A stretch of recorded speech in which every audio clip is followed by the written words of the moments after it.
روز 3 سپتامبر مردم زیادی در مرکز شهر مینسک گرد هم آمده استعفای پرزیدنت بلاروس الکساندر لوکاشنکو و رهایی روزنامه‌نگاران بازداشت شده را طلب کردند.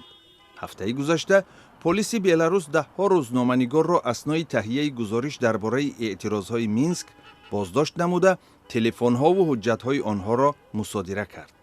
بعضی خبرنگاران در پی انتخابات بحث برانگیز پرزیدنتی 9 آگوست که طبق گزارش‌های رسیده سرشار از تقلب بوده است، کار در رسانه‌ها را بس کردند. روز 2 سپتامبر پرزیدنت لوکاشنکو گفت تلویزیون روسی رسیه سوادنیا نقشی مهم بر دوش گرفته در محکوم نمودن اعتراض‌های به قول لوکاشنکو غیر قانونی سهم گرفته است. وزیر کارهای خارجی بلاروس ولادیمیر مککی روز چهارشنبه ابراز داشت که حکومت این کشور امکان نخواهد داد روزنامه‌نگاران حکومت را تنقید و اعتراضهای غیر قانونی را دستگیری کنند. لوکاشنکو با بزرگترین اعتراض در 26 سال رهبریش مواجه شده است.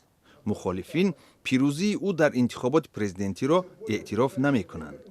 لوکاشنکو اعتراضهای مخالفینش را نادیده گرفته، صرف نظر از احتمال جاری شدن تحریم کشورهای غربی قبول ندارد که انتخابات سرشار از تقلب بود.